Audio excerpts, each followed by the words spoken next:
Welcome everyone to today's event that will launch the ILO's Think Impact Toolkit for guarantee instruments. My name is Patricia Richter. I work for the ILO Social Finance Unit and I will be moderating the session today. Some quick housekeeping before we start. The session today is recorded, so you can revisit the session afterwards in case you are missing some pieces of it. This is a Zoom meeting. At the bottom of the screen, you will see a few functions. You will see that we have a chat function. Please only use the chat function if you have technical issues. We can try to help you sort those out. You will also see a Q&A function. Please use this function when you have questions. We will then try to answer either in writing or we will call on one of the panelists to answer your question while speaking. You are muted throughout the webinar, so please make use of these functions to communicate. And with this, I think we can get right into the webinar. What do we want to do today? We have 1 hour. We will hear some welcoming words from the ILO and from Sida, and then we will jump right into the toolkit. What is really in it? It sounds mysterious still. After that session, we will have a moderated panel discussion because some of the tools in the toolkit have already been used, and we will hear from these colleagues who have been doing that. And at the end, we will hand over to you, audience participants, for questions and answers and a discussion. With that introduction, I would really like to start the session, and I welcome the director of the Sustainable Enterprises Department of the ILO, Ms. Vejs-Kjleldgaard, to open the event. Please share your welcoming remarks with us and kick off the launch with your thoughts on guarantee instruments and the quest for impact. Why is this important for the ILO? Thank you very much, Patricia, and good morning, good afternoon, and good evening to all that are participating in this event. Before I get into your question, Patricia, maybe let me spend just 1 second to very much thank you, both Sida and also ILO colleagues, for organizing this important event. And then I specifically want to thank Sida and not least you, Mr. Ulf Källstig, for being our partner, not only for this particular important piece of work, but in general. It is through our partnership with Sida that we managed to do a lot of very important work, not only in sustainable enterprises development, but widely so. So thank you very much for that. Let me then come into the question, Patricia, and let me here highlight a few key points. And I want to first and foremost place this in the context of why ILO is even focusing on sustainable enterprises. And before we can well appreciate that, let me say that the ILO's focus on job creation and decent work, especially, it's a key focus. And on the simple philosophy that if we all got a job, and especially a decent job, then the sustainable societies and economies are far more achievable. And that is, of course, pinning very much on having decent work and decent livelihoods. That then brings us to sustainable enterprises and the role of enterprises. That means enterprises of any size, basically. It also means enterprises of any form. And that's what we focus on in this department, as Patricia has also outlined, including the financial sector. That very much is where Patricia and other colleagues are based in the department. Now, what I really want to emphasize here on the role of enterprises is, of course, the role of micro and small enterprises. It doesn't matter what economy we are looking at. The majority of jobs are created by micro and small enterprises in an economy. The fact is also that some of those jobs can be very decent jobs, And reality is that most of them are not. And actually too many certainly are not. And that then brings me to one of the key constraints for micro and small enterprises, frankly speaking, enterprises in general, and that is access to financial services, including obviously credit. And within this context, we are coming to guarantee instruments. So the work we have been doing here with Sida and our member states that we will hear experiences from soon, it fits squarely into basically what we know is an absolutely crucial constraint, access to credit and financial services, but also how the financial sector can contribute more to sustainable development goals and actually what we like to see as sustainable investment and behaviors from financial sector and private sector at large.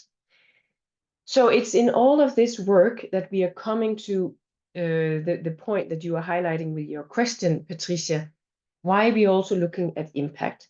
And I want to say we are not only looking at impact on guarantee instruments, it's simply across all of the work we do.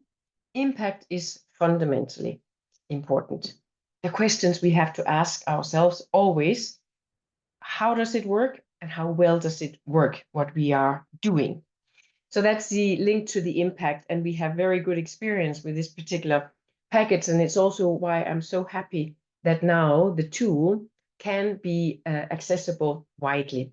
So I think, Sida, what started with you working with us on something that would have maybe initially primarily benefited your portfolio of investments and guarantee schemes around that has become a very globally and generically valid approach. And again, thank you very much for that.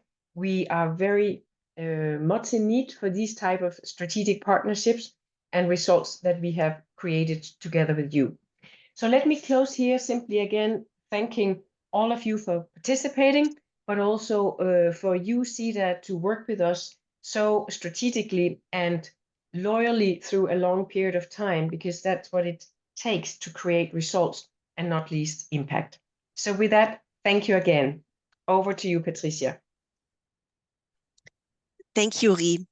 And now I welcome the Director of the Africa Department of Sida and Assistant Director General of Sida, Mr. Ulf Källstig, to also open the event. And Ulf, please share your welcoming remarks and now your thoughts on guarantee instruments and the quest for impact. Why is this important for Sida? Thanks, Patricia, and thanks, Ri, and of course, thank you to all that have joined this webinar. It's a pleasure to be here. I would say finally, because this journey started some years back together. And for us, I mean, as a Swedish International Development Agency, we are always looking for results. And we've been doing that for many years through grants, through different types of results-based programming, etc. And then some 15 years back, we got the opportunity to start working with guarantees. And in hindsight, I would say that we were so excited about the opportunity that we really sort of, looked at the guarantee instruments as such. And that led us to be quite opportunity driven for many, many years. Who want to play with us? Is this bank interested? What do we want to do? And then realizing that we needed to turn this around to be as strategic in working with the guarantees as we've been with the grant money since many, many years. And that's where we also met up a few years back, looking at jobs, enterprises, access to finance. How do we do this in a better way? And of course, as a Swedish development agency, we always want decent work as much as possible, realizing the world is not full of decent work. So then, of course, it was natural to team up with you at the ILO. So that was sort of the start of the quest. And now we are at a stage where we are really looking at that results. And I remember maybe a year and a half back in the Africa department when we were discussing this, how do we really target and how do we really decide on which guarantees to go for? And that's sort of finally, Sarah and the colleagues got me to understand that, and I had a bit of an epiphany when we then, turned it around and said, okay, what are the results we are looking for? What do we need to achieve that? What is the market we're looking at?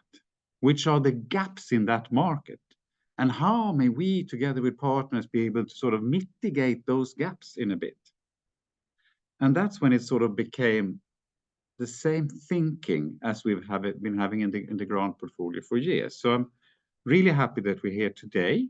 We've been, as you said, trying this out a bit in our intranet for a year about, and we will hear more about that later. But now, if we can take this step to really, through our joint venture and our support to the support function at the ILO, and make this a public good, then I hope we can be sharing it with all the colleagues in the market, so that we jointly can turn from the basic question, access to finance, to really say access to results for poor people.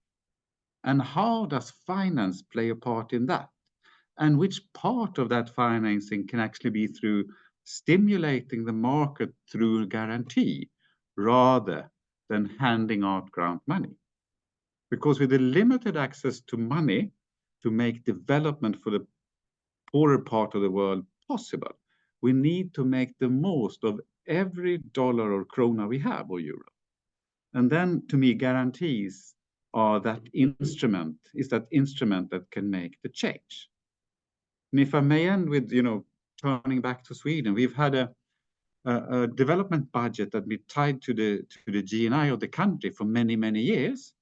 And luckily we've done well, but since 2 years ago, we now have a cap on it. So the grant money is what the grant money is. They will not change. So our expansion in the future will be the guarantees. So for us, it's really, really important.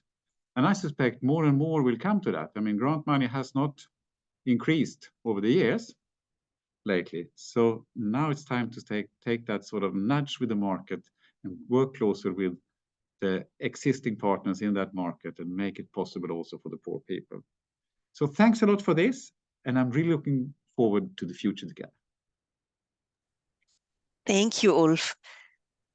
Thank you both, Ri and Ulf, for kicking us off with your thoughts. And I can see in the Q&A questions are already coming in. So, dear participants, keep it up. We will collect the questions as we go along, and then we will observe, and then at times we'll pick out a question and throw some answers in. For the moment being, you have heard from the two directors. Now let us also hear from you. We want to know who is in this session, and we can see that there are more than 100 participants here today, which is to us showing great interest. So let us hear first from you. Where are you based? I hope the poll has popped up on the screen. Yes, I see answers coming in.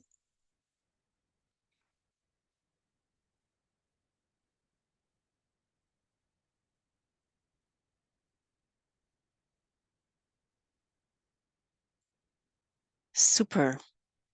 And I am closing the poll in 3, 2, 1.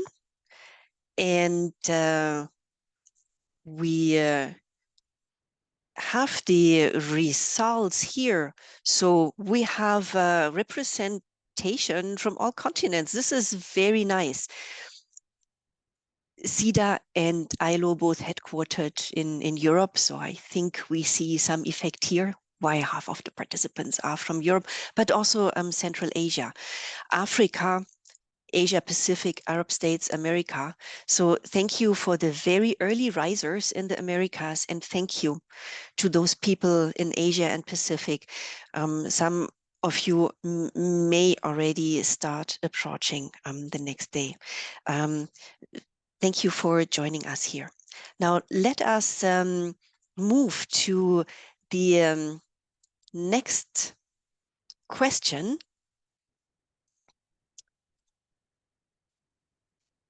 And here it is.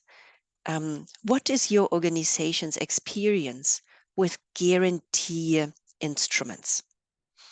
Are you providing guarantees on your own right now? Are you planning to offer guarantees?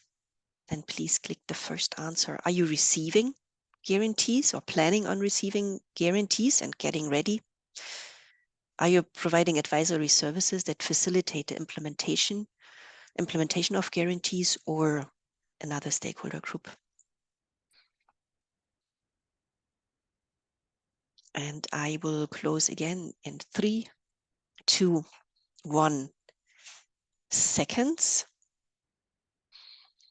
Here, I think we have a very, very great audience. We have a third of the participants that actually offer guarantees. This is wonderful. And maybe with sharing the tool, we can create some very good conversations about what does it mean to integrate Think Impact into guarantees. Also some financial institutions that seem to be receiving guarantees, also very nice, and advisory services. And we will hear as part of the presentation, these advisory services facilitating the implementation are actually quite important. I hope that these results were seen on your screen already. Okay, I see some nodding here. I stop sharing the results. And with this, I think we are moving to the next section. What is in the Think Impact Toolkit?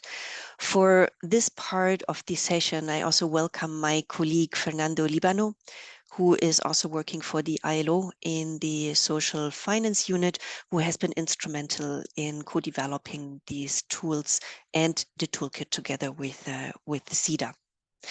I wanted to start this section off with a bit of a small story. As ILO, we do receive requests and we are approached with requests for help on impact measurement. Very often, the question actually is, can you just give me some 3 key indicators that we can use for impact measurement? And I see Ulf smiling, but this is not the solution. If you really want to achieve impact, it means that we need to manage impact. And for that, an institution needs to consider impact throughout activities and project life cycles. And this means think impact throughout, no matter if this is for a guarantee instrument or if this is for a grant instrument. For managing impact, we do need to set up an impact management system that needs to have a framework, a management framework around. It needs to have some policies. It needs to have some tools. It needs to have processes. It needs to have responsibilities, and it needs to have staff members with the capacity to implement it. And we put here on the slide because we cannot improve or achieve results that we don't measure. Otherwise, it is just empty phrases. And this is where we actually started off.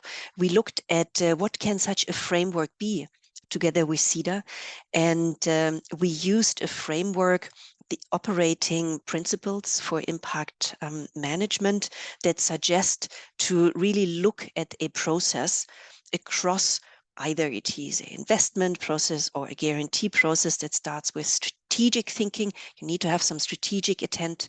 Then for project development on structuring, we adjusted the process to have an active decision. And in the active decision, have some impact thinking.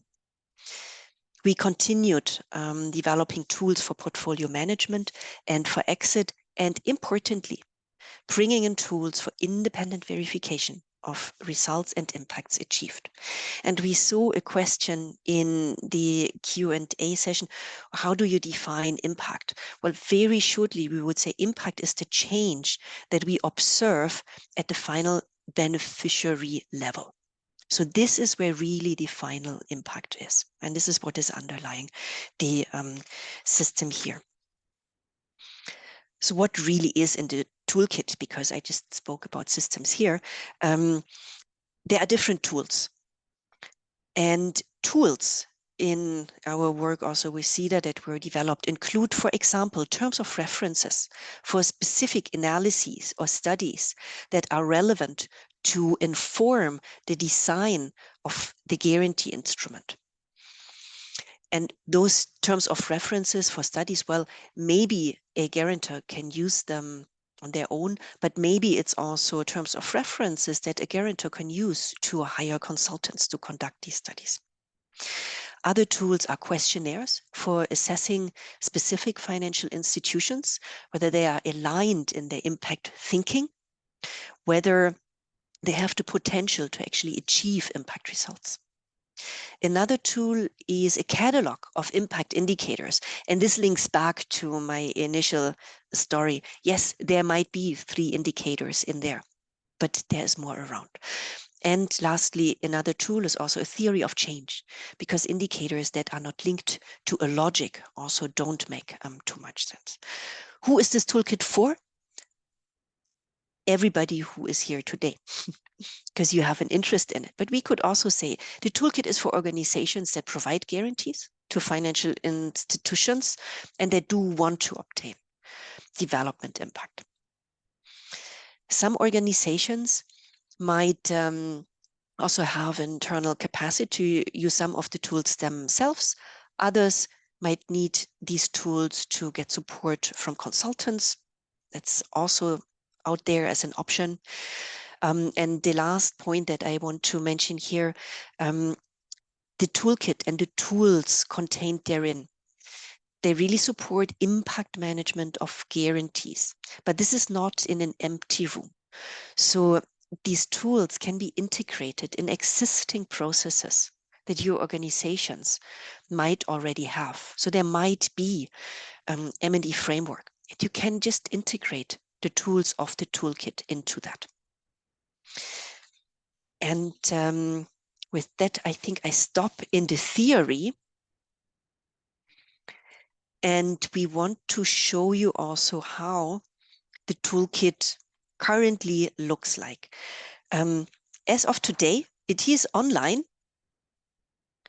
And it is organized on a website where we also have this process of impact management outlined, and you see on the right side of the screen, it's organized by the phases of impact management, and the tools that are out there are attached to certain phases.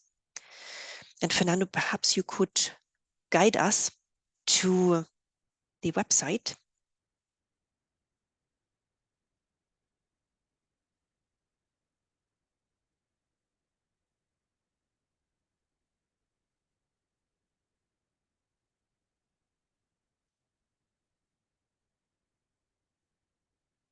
So we just had a relaunch of the ILO website.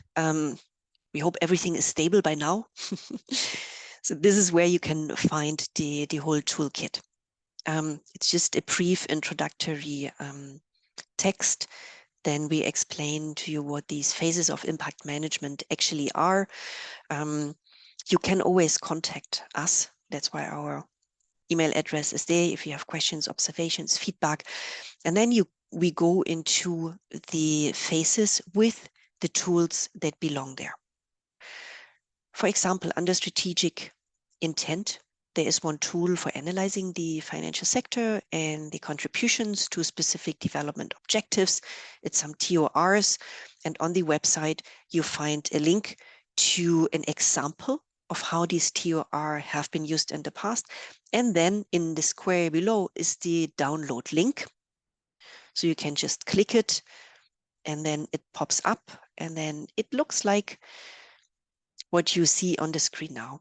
This one here is a Word document which you can use. It always starts with a quick overview of what is in it. Then it has some guidance, some general guidance, what is in this tool, when it shall be used, how you can use it. For example, it gives you the option, do you want to implement these TIA on your own?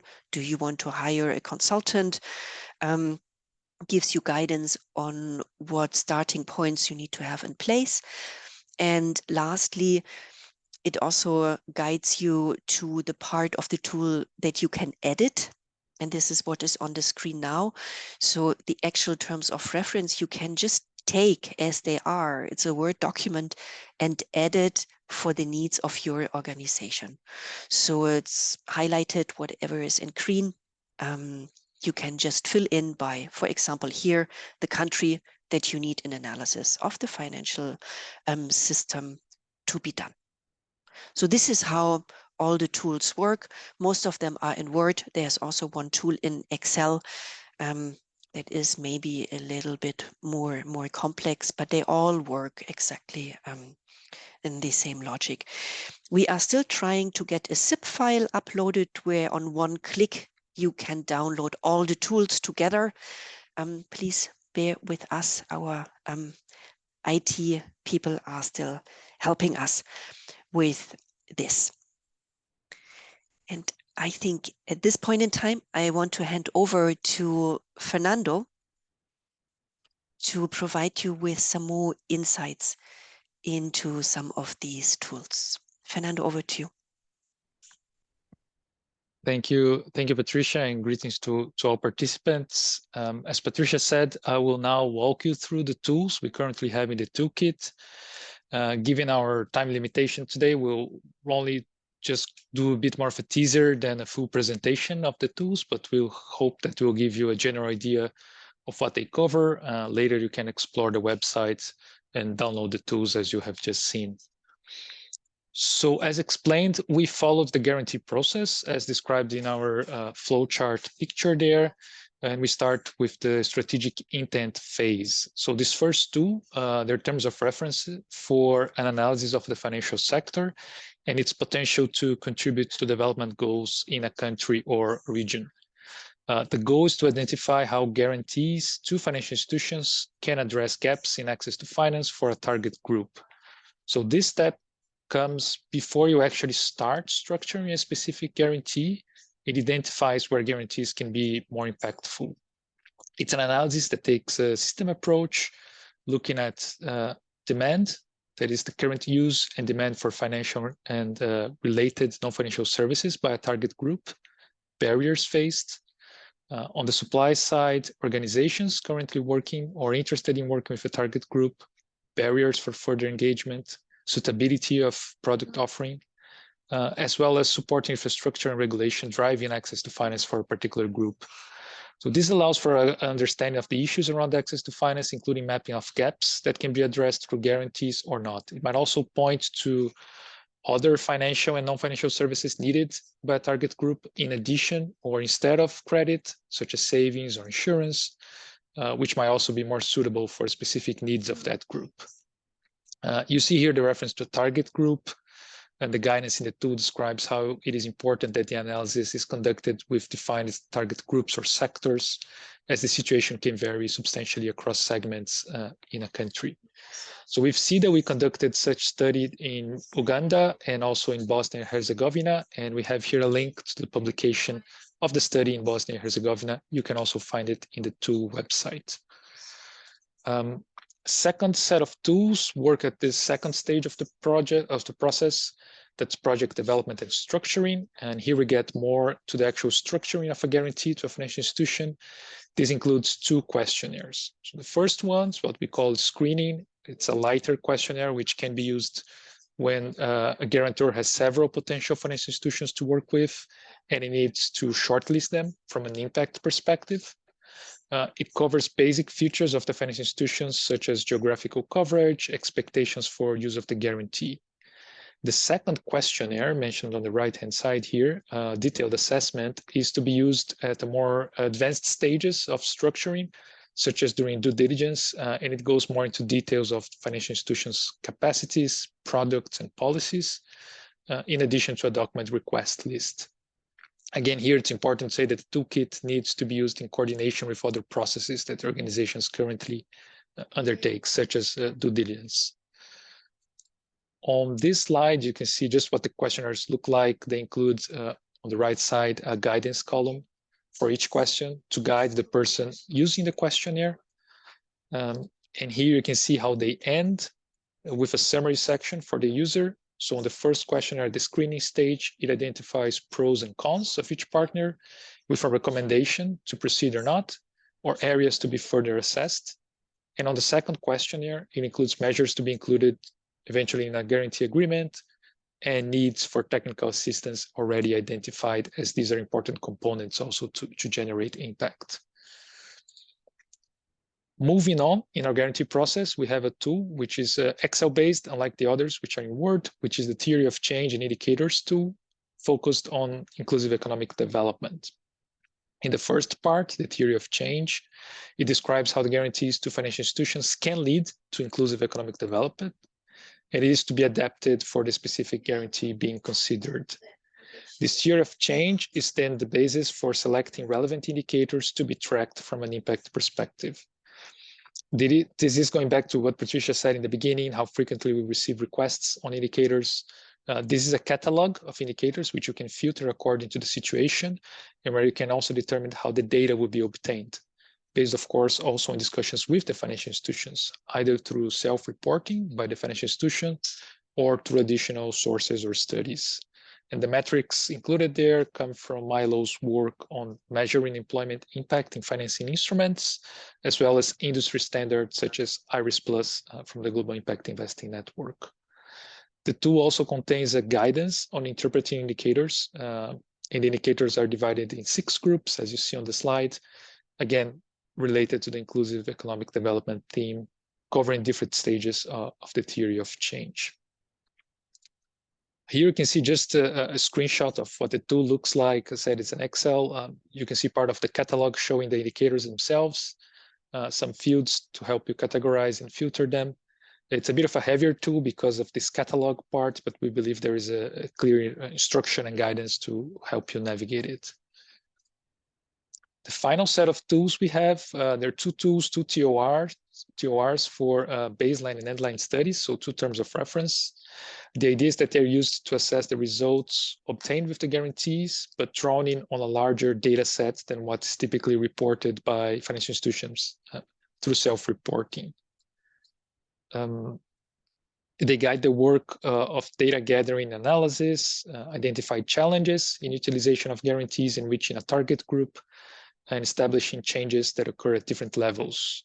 That is the partner financial institution level, the borrowers, and their employees.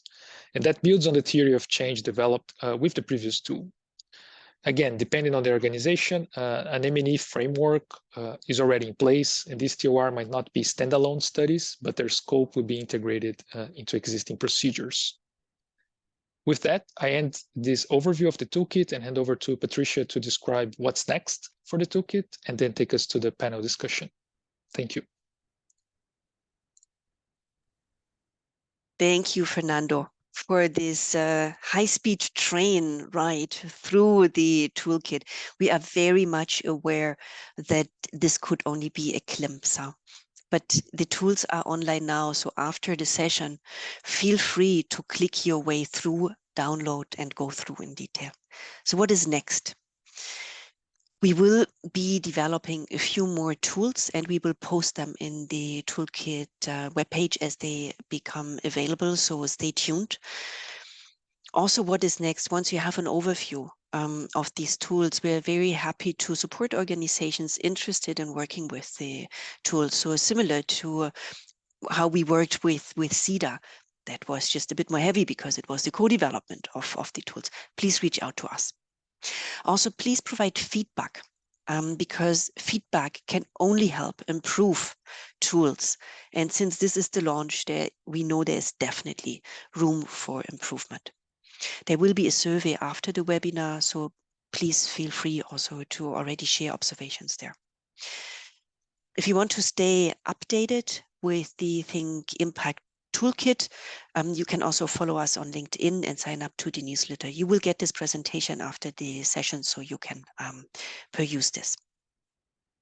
And with those few words on what's next, I come to the immediate next step, and that is hearing from users of the tools. And here I would like to start calling on Anders Rönquist, head of the unit for the Horn, East Africa, and team environment at Sida headquarters. Anders, it's so nice to have you here and to hear from you some thoughts on what it actually meant for Sida integrating this impact thinking across the guarantee process. Over to you.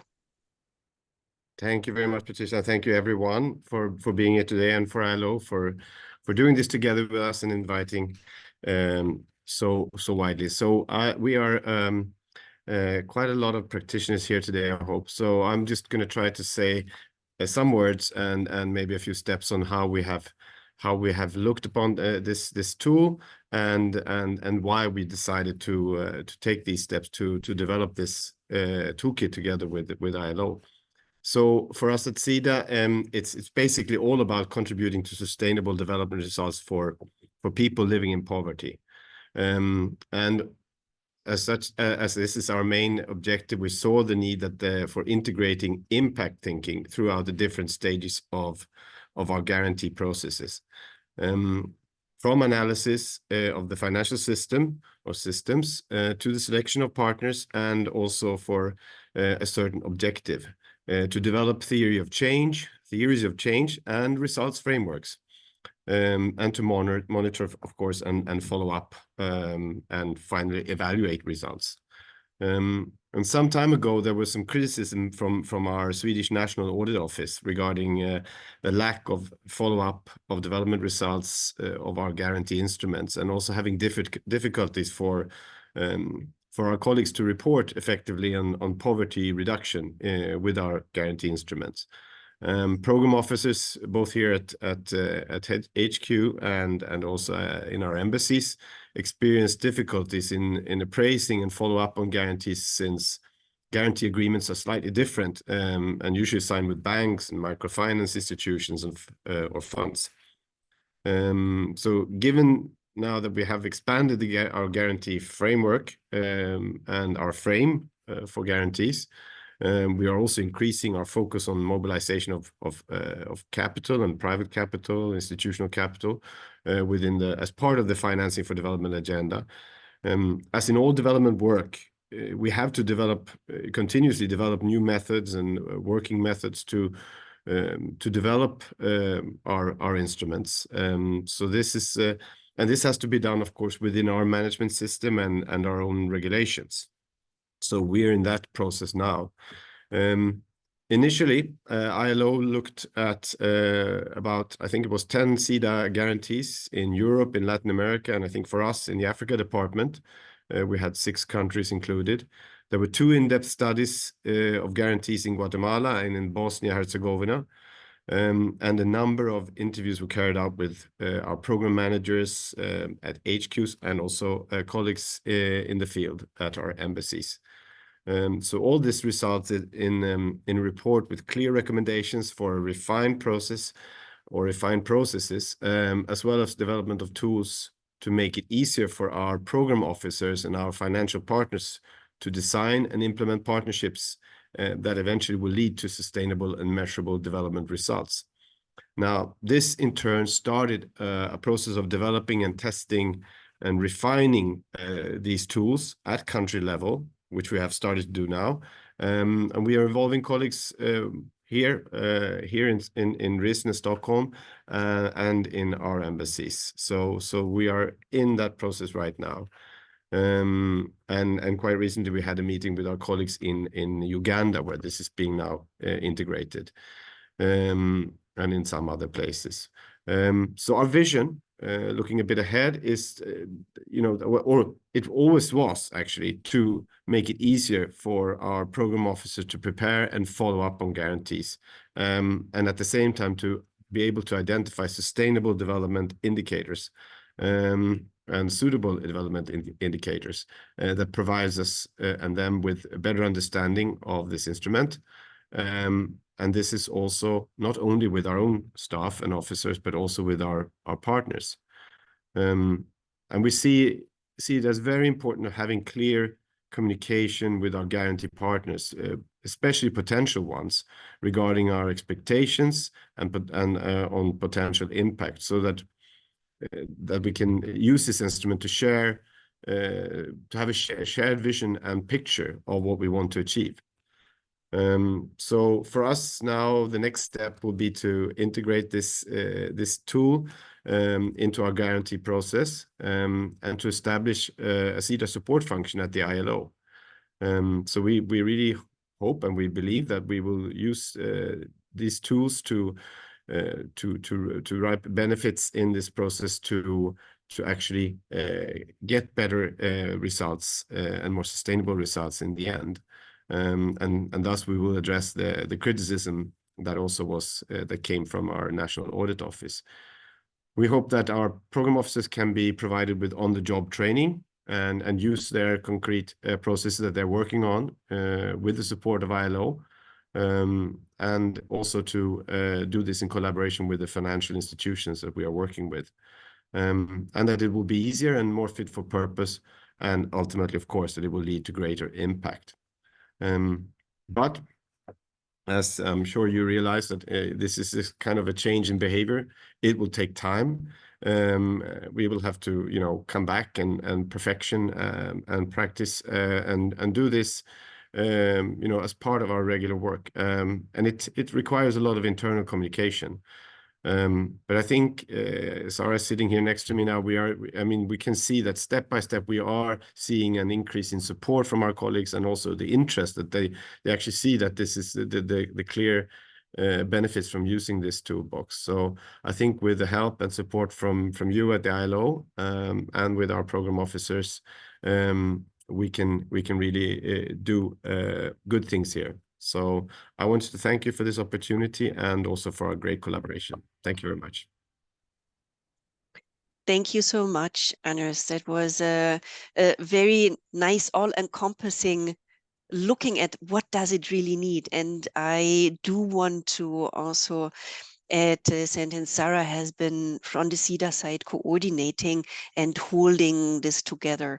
And without such a coordinator, efforts on impact management just won't work. So also a big thank you to Sarah for doing that. No, I can add to that, Patricia. Sorry for interrupting, but you need champions. You need champions within your own organization, and for us, Sarah's been one of those champions. So I think that's also lessons learned, and she didn't put that in the speaking notes, but I can add that to the speaking notes. Thanks.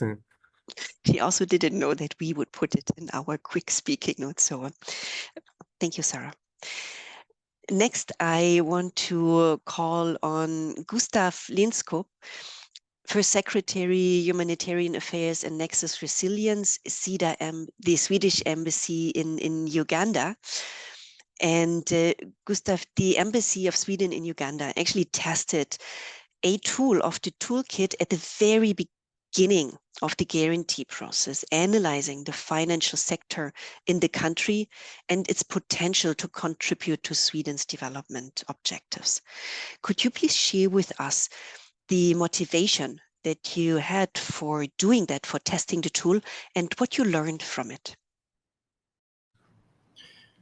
Sure. And good afternoon, everyone. And let me just thank ILO for making this happen and for the very good collaboration throughout this process together with us. So the reasons or rationale for our collaboration with ILO around this toolkit were several from the embassy's perspective. First, of course, the increased interest and focus both within Swedish development cooperation and more broadly on exploring how various resources of finance could be leveraged in addition to traditional grant funding. And this goes back a little bit to what Anders mentioned about the financing for development agenda, as well as the Addis Ababa action agenda, with the aim to increase the financial resources available to reach the SDGs, as well as to align financial flows with social and economic development. And the latter is also reflected in Swedish development cooperation policy, which states that development cooperation should provide leverage for other financial flows. There is also an increased focus, I should say, on including financial flows in our own poverty analysis in order to have a broader understanding of the financial landscape in a particular context, and what role, for example, credit and mobilizing additional capital can have in terms of poverty alleviation. So that is the sort of background. Generally, the second reason I would say, coming back a little bit to the situation here in Uganda, is because Uganda provides a very relevant context for exploring exactly this, how the financial sector could contribute to development objectives in practice. And Uganda is a very interesting case in point in this regard, because on the one hand, Uganda has a very vibrant financial sector with several possible entry points for collaboration. On the other hand, there are also several barriers hindering actors across the financial system from realizing this potential. So we wanted to know more about this, about the barriers, and possibly also to how to address these. Finally, coming back a little bit to the introductory remarks, I mean, the use of guarantees is, of course, not a new thing. We have been using the guarantee instrument before here in Uganda, including in refugee hosting areas. But by conducting this systems analysis, we wanted to know more about how we could further fine-tune and increase the efficiency and effectiveness of guarantee contributions, precisely because of what Ulf mentioned in the beginning, to go from being opportunity driven to use the guarantee instrument in the most strategic way in order to enhance inclusive economic development, especially for poor and vulnerable parts of the population that are normally excluded or have limited access to financial capital, as well as low levels of financial literacy, including refugees. So this was sort of background and rationale why we wanted to collaborate with ILO around this. So what have we learned from this? A lot, I would say. I will start with the first and most obvious one, which is, of course, that we have benefited greatly in terms of increased understanding, both about opportunities and enablers, but also about underlying barriers and constraints, which will be key, of course, in our analysis going forward, and how to utilize the guarantee instrument in the most effective and efficient way in this particular context. Speaking about the context, a second reflection from our point of view is that the importance of understanding the local context, since the potential results of any particular intervention in this regard will depend greatly on the particularities of the specific context in which it's implemented.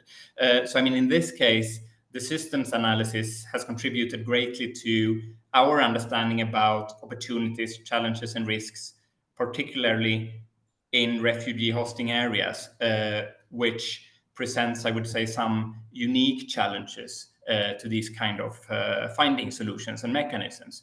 And just one example of this, in Uganda, for example, years of reductions in humanitarian assistance have left many refugees with extremely low levels of financial capacity. I mean, the average total economic capacity of a refugee in Uganda today is less than $5 per person per month, meaning that there is a high likelihood that any additional funding will just be used for covering basic needs rather than for investments, which of course will have major impact on the ability of interventions to reach the intended results in terms of, for example, financial inclusion in this case. A third reflection, and related to the previous point, is that even though humanitarian contexts, including refugee settings, are exposed to a lot of risks, that need to be managed and mitigated, including risks related to market access and market distortion. I mean, the relevance of exploring these kind of innovative financing solutions is often very high in this kind of context, including in the refugee context here in Uganda, not least due to the permanent underfunding of humanitarian appeals. But just to say that in order to carry out, for example, guarantee contribution in this context, we need to be aware of those risks, and we need to be very careful and precise in terms of design and approaches going forward. And this was also very clearly highlighted, I would say, in the ILO study. I would also say that I'm really happy about to see that one of the recommendations in the final report is devoted to partnerships, which is something that we have constantly discussed here, and what we constantly hear in terms of a barrier for increased presence of financial and private sector actors in remote parts of the country, including in refugee hosting areas, is a lack of information, lack of market information, which pose risks to investments. And here we think that having the right partnerships in place could have an important role to play in terms of bridging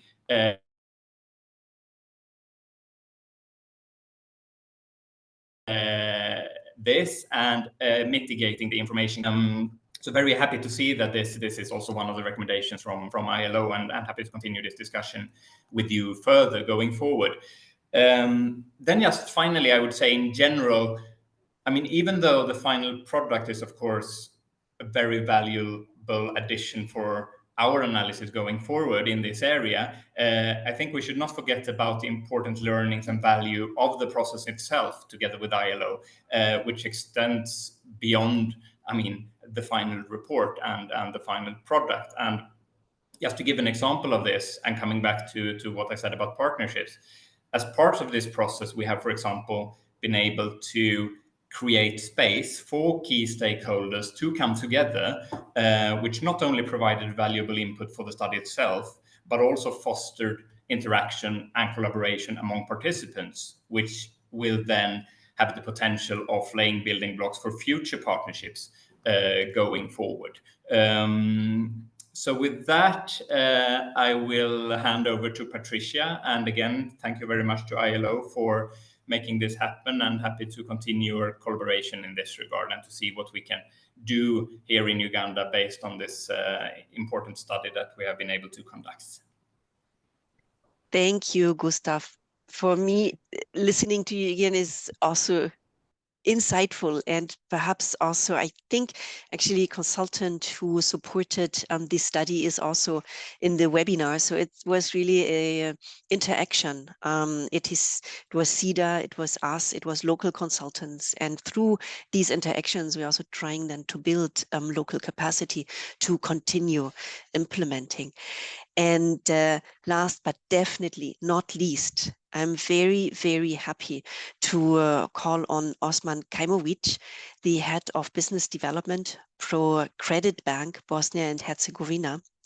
ProCredit has received several guarantees actually from Sida in the past, and I think it's safe to say that the bank has used them successfully. I already in the Q&A, I posted a link to a study where you can read a little bit more. So, Osman, what does it take a bank to successfully implement a guarantee and actually reach the specific target group? And in your case, it was MSMEs in renewable energy sector, or engaging in energy efficiency ventures, or even diaspora-linked businesses. What are those success factors that you can identify? And also, when it comes to monitoring the impact that the guarantee actually had on your clients. And with that, I hand over to you. Thank you, Patricia. Greetings for all the participants. Thank you very much for organizing this event, this webinar, and for recognizing us as a bank which implemented several different guarantee schemes together with the Sida here and some other partners as well. When it comes to your question, well, I would differentiate a bit because you mentioned two different programs: energy efficiency, which includes also renewables, and diaspora-linked businesses.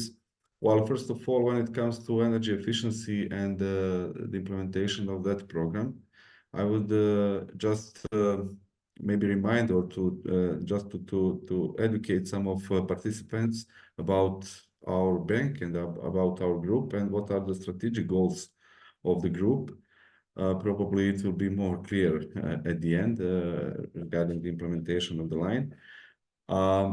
The bank is development-oriented impact bank on the markets where we operate. It is a bank situated usually in Southeast Europe, and there is also a bank in Ecuador. Implementation of these different guarantee schemes is a part of our strategy, meaning that the bank is focused very much on serving micro and SMEs, but also, for example, in ProCredit Bosnia, we have around 93% of our total loan portfolio in this sector. But also it comes from the strategic objectives of the group, having in mind that we implemented the environmental management system back in 2012, which includes 3 different pillars. Among them is green financing. So basically, we started back then. We were pioneers on the market of Bosnia, and everything that is new on the market is very hard to implement. However, we were persistent here. Also, our economy is very much linked to the Western European countries, and the companies who are exporting are in our focus as well. It also helped us a lot because the requirements of their buyers from the European Union countries, usually they have very high standards, and our companies invested heavily in new machinery, new equipment, and therefore it boosted their requests for the I would call it state-of-art investments on the market, which also, but on the same time, they didn't. The SME market in Bosnia is very young, I would say, compared to some other Western countries, without so much capital which can be pledged to the banks, and access to financing is very important here. And there we jumped in with the guarantee scheme for the energy efficiency loans and for renewables. When it comes to renewables, we also recognized that since we have very cheap price of electricity in our country, there was no so much interest for this kind of investments until the full story about ESG and electricity energy prices went up. Also, it also helped us a lot in this term. And we organized several conferences as well, where we also communicated to all stakeholders about what we know from the group perspective, and because we really share a lot of information among sister banks, and we in a way educated the market in the area of renewables, having several different conferences, providing them some even technical details. And when it comes to this market, since we realize that the electricity price will influence our SMEs, they started also they started investments in the renewables. We jumped in with our knowledge, without our expertise, and also engagement of this guarantee scheme. So different factors influenced the usage of this guarantee scheme for the energy efficiency. However, I would say that the most important one is our strategic focus, our strategic objective. Educated staff, well-trained staff, not only sales force, but also guys from the credit risk department, guys from a technical expert, also from environmental management unit. So basically, the whole team was well educated about and updated about the news on the market, but also updated on the each specific guarantee scheme, which is also important because those guys can recognize in direct contact with the clients whether they need something as a support. So these are, I would say, combination of factors. When it comes to the second one, diaspora-linked businesses, it's a bit more specific. Very, I would say, a limited number of clients who, even though we have a big diaspora, especially in Western European countries, however, it was the challenge how to recognize those businesses, where to find them, how to communicate with them. And then we really put a lot of effort on our positioning as a bank for SMEs. We have a really nice networking, also some networking events, and cooperation with the Swedish Embassy here in Sarajevo, as well with the USAID, because we had the first line in cooperation with the USAID. So basically, as in first guarantee scheme with diaspora, we had similar experience. Just to mention, prior to these two guarantee schemes, or parallel with these two guarantee schemes, we already implemented 300 million euros different guarantee schemes, either from international ones or local ones. So basically, we are pioneers in using these guarantee schemes in our market. And therefore, for us, it's quite easy to implement any new guarantee scheme now. But the beginnings were very challenging because we didn't know so much about it, and we were learning by each new tranche. So basically, a lot of education, internal education, and also education of the clients are very important. When it comes to monitoring and measuring, we still are struggling because there are not a lot of data available, publicly available. So the measurement of the data is basically on individual case with the clients, providing some questionnaires and etc. However, we still manage to collect certain data. It's on the basis of 3 different factors or three different criteria. Hopefully, this toolkit will also help us in our impact reporting, which is next step for us in implementation of different guarantee schemes. Thank you so much, Osman. This was very rich, and because you had several guarantees on different target groups, definitely very useful experience to share. And for the participants to know, this experience that Osman was talking about really informed actually the tool development, especially the file of the indicators. They were tested on ProCredit Bank, and despite the challenges in getting the data, it showed that it's feasible. Because it's not that you need to come in with 100, but with a good selection, putting a theory of change under to get this done. And I am looking at the time. I am sorry, Osman, it is 5 minutes past the full hour. And I think we do have to come to an end here. We had more than 100 people in the webinar. If anybody wants to know more about the experience of ProCredit, please feel free to reach out, and we can establish contact to Osman, who is very nice and kind in sharing the experience of the bank. And with that, I think we need to close the panel discussion. Thank you all panelists here. We tried in between to answer the questions that were submitted in the Q&A. I think we have 11 questions answered already. I do only want to use some 30 more seconds here. There were questions on where is the toolkit several times. We posted this in the chat box. There were questions around how do we plan to evolve the toolkit. We can only evolve the toolkit and improve it if you give us feedback. if you want to test it, if we can do this together. So please reach out if you are willing to do it. Another question circled around, well, in the indicators tool, this is focused on jobs and inclusive economic development. What if we want to do something else? We are very happy to work with you on creating a set of indicators and a theory of change on other themes. So please reach out. We are happy to do that. And I think this is covering all the remaining questions that we had here. And with that, I do think I need to come to an end. I feel bad that we are over time, but it just shows that there is so much interest.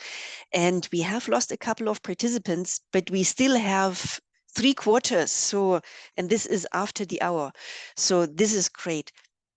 Thank you, all panelists, for being here today with us to launch the toolkit and for sharing your experience. It's online now, so we launched it together. It's there for your use now. A special thank you to Sida.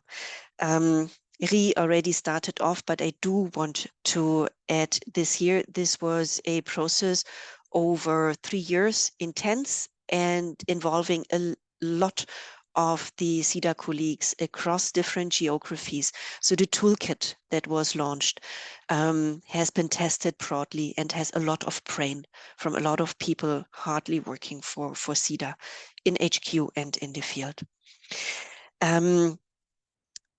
We think this toolkit can be applied by very different organizations. So it is for you.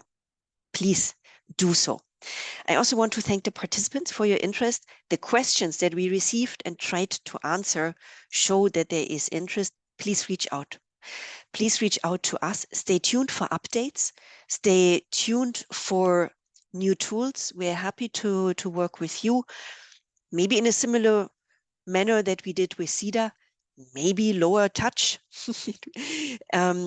We continue working with Sida as part of the support function. So this journey is definitely not over. It is now actually starting to roll because we will see impacts that are being reported. And I think this is where we are all joining and have a total mission alignment, because this is what we want to see, a change at the level of the end beneficiary.